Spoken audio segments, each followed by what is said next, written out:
अच्छा बच्चों, अब इस वीडियो में हम अपनी फर्दर गेम के अंदर इम्प्रूवमेंट लेके आते हैं और अब हम जो है अपनी जो गेम है उसको फर्दर जो है वो कॉम्प्लेक्सिटी उसके अंदर ऐड करते हैं। और अभी के केस में हम जो है वो एक नया गोस्ट जो है वो ऐड करते हैं और उस गोस्ट को जो है हम रैंडमली मूव करवाते हैं। अभी हमने जो दो मूवमेंट किए हैं वो एक हमारी है हॉरिजॉन्टल और एक है हमारी वर्टिकल।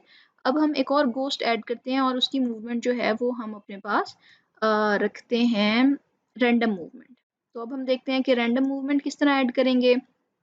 तो उसके लिए हम जो है वो अपना एक गोस्ट जो है वो डुप्लीकेट कर लेते हैं और इसको जो है वो हम गोस्ट ब्लू की जगह पे लेट से कह लेते हैं गोस्ट लेट से येलो पिंक कर लेते हैं, गोस्ट पिंक। तो अब हम इसके अंदर जाके इसके कॉस्ट्यूम के अंदर जाके हम इसका जो कलर है अपने पास पहले इसको सेलेक्ट करते हैं और फिर इसका कलर जो है वो हम अपने पास थोड़ा सा पिंक में ले जाते हैं, ठीक है। और सेम कलर जो है वो हम अपने पास यहाँ पे चूज़ कर देते हैं इसके लिए भी। और इसके लिए जो है वो हम यहाँ से यही वाला पिंक कलर चूज़ कर लेते हैं। तो अब हमारा एक पिंकिश गोश्त भी ऐड हो गया, ठीक हो गया, ज़बरदस्त है। अब हम क्या करना चाहते हैं, हम अपना जो ये वाला गोश्त है गोश्त पिंक, इसको हम जो है रैंडमली मूव करवाना चाहते हैं। तो अब रैंडमली किस तरह मूव करवाएंगे, उसके लिए जो हमें काम करना पड़ेगा, तो ये वाला काम तो हमारे पास हो रहा है वर्टिकल मूवमेंट के लिए, तो इसको सारे को ख़त्म कर देते हैं। अब हम कहते हैं कि जब हमारे पास फ्लैग क्लिक हो तो हमारा गोश्त जो है वो खुद ही चूज़ करे कि उसने जो है वो अपने पास किधर मूव करना है, उसने अप मूव करना है, डाउन मूव करना है, लेफ़्ट करना है या राइट करना है। तो अब हम ऐसा करते हैं कि थोड़ा-सा इसके अंदर जो है वो हमारे पास कॉम्प्लेक्सिटी है, तो कोई बात नहीं, हम इसको देखते हैं। हम कहते हैं कि सबसे पहले तो हमारा जो गोश्त है वो उसकी स्टार्टिंग लोकेशन जो है वो हम हमेशा से यहाँ से चूज़ करते हैं और हम उसको कहते हैं कि वो आपके पास बिल्कुल स्टार्टिंग लोकेशन जो इसकी है, यहाँ से हमारे पास जो है वो स्टार्ट हो मूव करना। लेट्स से ये मूवमेंट है, ठीक है। तो इसके अंदर जो है वो हमारे पास फूड पैलेट भी एक है, तो कोई बात नहीं, वो फूड पैलेट जो है वो उसके ऊपर ही आ जाएगा। या हम कहते हैं लेट्स से यहाँ से स्टार्ट करें, तो ये वाली जो है हम इसकी स्टार्टिंग लोकेशन जो है वो ऐड कर देते हैं कि हमारा गोश्त जो है वो थर्ड गोश्त हमेशा यहाँ से स्टार्ट होगा, ठीक है, ज़बरदस्त हो गया। तो अब हमने ये कहना है कि जो गोश्त है हमारे पास पिंक गोश्त, वो लेफ़्ट, राइट, अप, डाउन अपनी मर्ज़ी से जो है वो चूज़ करे। तो उसके लिए जो है हम ये कहेंगे कि रैंडमली 1, 2, 3, 4 में से कोई भी नंबर आए, तो हम जो है अगर लेट्स से 1 आता है, तो हम अपने गोश्त को जो है वो ऊपर मूव कर देंगे। अगर 2 आता है तो हम गोश्त को नीचे मूव कर देंगे। अगर 3 आता है तो गोश्त को राइट मूव कर देंगे। अगर 4 आता है तो गोश्त को लेफ़्ट मूव कर देंगे। तो अब जब भी मैं वर्ड यूज़ कर रही हूँ अगर का, तो यहाँ से आपको आइडिया हो जाना चाहिए कि हमारे पास जो हैं वो कंडीशंस लगेंगी और कंडीशंस जो हैं वो हम कहेंगे कि अगर 1 आया तो ये काम करे, अगर 2 आया तो ये काम करे।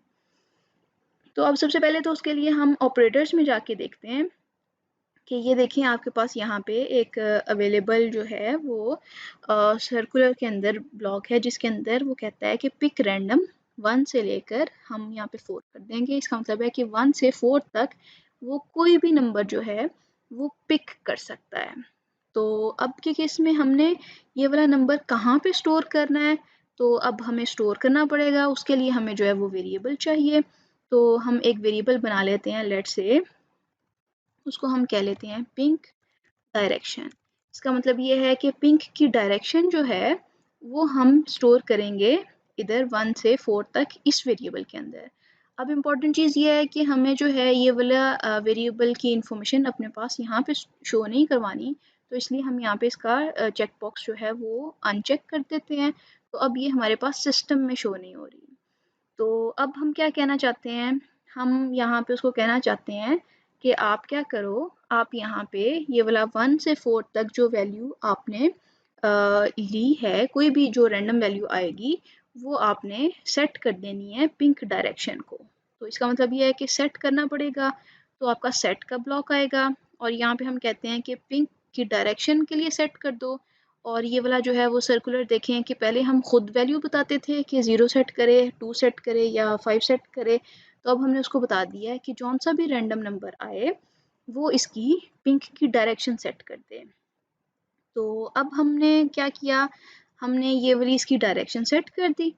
अब डायरेक्शन सेट करने के बाद हमने देखना है कि अगर 1 आया तो हमने अपने जो हमारे पास पिंक घोस्ट है इसको हमने अप मूव करवाना है। तो उसके लिए अब हमारे पास आसान सा ही काम है कि हम यहाँ पे अपने पास कंट्रोल्स के अंदर इफ़ के अंदर जाते हैं और हम कहते हैं कि अगर आपके पास जो पिंक डायरेक्शन है वो 1 के इक्वल है, इसका मतलब है कि अगर 1 आया तो ये वाली कंडीशन आपके पास कहाँ पे आएगी, ये ऑपरेटर में आएगी जहाँ पे आप कहते हो कि वो किसके इक्वल है। तो हम यहाँ पे गए, हमने कहा अगर वो आपके पास 1 के इक्वल है, क्या चीज़, पिंक डायरेक्शन, इसका मतलब ये है कि यहाँ पे हमें वेरिएबल की वैल्यू लिखनी पड़ेगी। तो हम यहाँ पे वेरिएबल में पिंक डायरेक्शन का जो वेरिएबल है वो हमने यहाँ पे फिट कर दिया। हमने कहा कि अगर पिंक डायरेक्शन 1 है तो आपने क्या करना है, जो आपके पास ये वाला पिंक घोस्ट है उसको सिर्फ आप पॉइंट कर दो अप की तरफ, तो अप में आपके पास जो है वो 0 की हो जाएगी। अब ये देखें कि ये सेम ब्लॉक जो है वो हमें यहाँ पे डुप्लीकेट करके जो है वो इधर लगा देना है। और यहाँ पे इफ़ में हम कहेंगे अगर वो 2 के इक्वल है तो हमने कहा था कि उसको डाउन मूव कर दो, तो हम उसकी डायरेक्शन जो है वो डाउन सेट कर देंगे।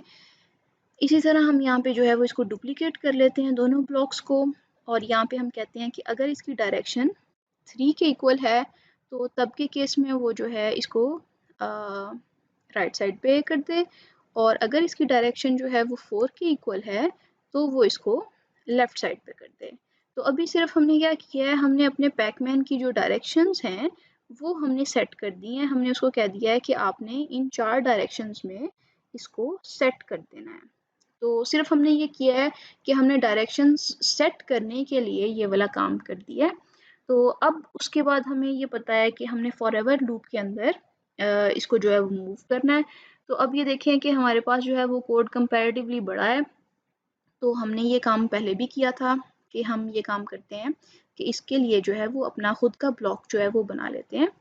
तो हम माई ब्लॉक में जाके मेक अ ब्लॉक करते हैं और इसका ब्लॉक का नाम हम जो है वो रख लेते हैं पिंक डायरेक्शन, कि वो इसकी कौन सी डायरेक्शन है वो सेट कर रहा है कि उसने अप साइड को, डाउन साइड को, या उसने जो है वो आपके पास लेफ्ट राइट किस साइड को जो है वो उसने सेट करना है। तो हमने ये अपने पास एक सेट कर लिया पिंक डायरेक्शन का। ये हमारे पास एक जो है वो ब्लॉक आ गया, हमने खुद अपना डिफाइन कर लिया जो कि है पिंक डायरेक्शन का। तो अब के केस में हमें क्या करना है, यहाँ पे कंट्रोल्स के अंदर आके फॉरएवर लूप हमने लगाई। हमने कहा कि अब कॉन्टीन्यूसली उसने क्या करते जाना है, उसने जो है वो अपनी डायरेक्शन जो है वो पिक करनी है, और जौन सी भी उसकी डायरेक्शन होगी उस साइड पे उसने क्या कर देना है, आपके पास मूव कर देना है। तो हम सिर्फ ये कहते हैं कि लेट से वो उस साइड पे मूव कर जाए आपके पास लेट से 10 स्टेप्स, ठीक है। और अगली दफ़ा हो सकता है कोई और डायरेक्शन चूज़ करे, उस साइड को मूव कर जाए, अगली दफ़ा हो सकता है कोई और डायरेक्शन मूव करे, उस साइड को मूव कर जाए। तो अब हम देखते हैं कि आपका जो है वो कोड किस तरह चलता है।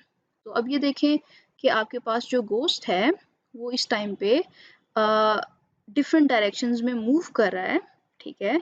लेकिन ये हो रहा है कि हमने उसकी चूँकि जो हमारे पास है वो डायरेक्शन वो हमने लेफ़्ट राइट नहीं सेट की है, हमने सेट की हुई है अभी ऑल अराउंड, तो इसलिए जो है वो आपके पास ऊपर नीचे हर साइड को मूव कर रहा है। तो अभी हम ये काम कर सकते हैं कि डायरेक्शन को जो है वो हम लेफ़्ट राइट सिर्फ कर दें। तो अब अगर हम देखते हैं तो आपका घोस्ट जो है वो लेफ़्ट राइट अप डाउन जो है वो मूव कर रहा है, लेकिन वो जो है इतना स्पीडली मूव कर रहा है कि वो जो है हमारे पास इतनी मीनिंगफुल जो है वो उसकी मूवमेंट नहीं लग रही है। तो अब के केस में हमें क्या करना पड़ेगा, एक तो हमें ये काम करना है कि हमारा जो घोस्ट है वो इस वॉल से कोलाइड करे, तो तब हम उसको जो है मूव नहीं करवाना चाहते। तो वो वाली कंडीशन जो है वो हमारी जो हमने पैकमैन के लिए बनाई हुई थी सेम वही इसके लिए यूज़ करेंगे। उसके साथ साथ जो है वो हम थोड़ा सा काम अपडेट करेंगे जिसमें हम इसकी जो है वो मूवमेंट को थोड़ा सा जो है वो ज़्यादा बेहतर करते हैं।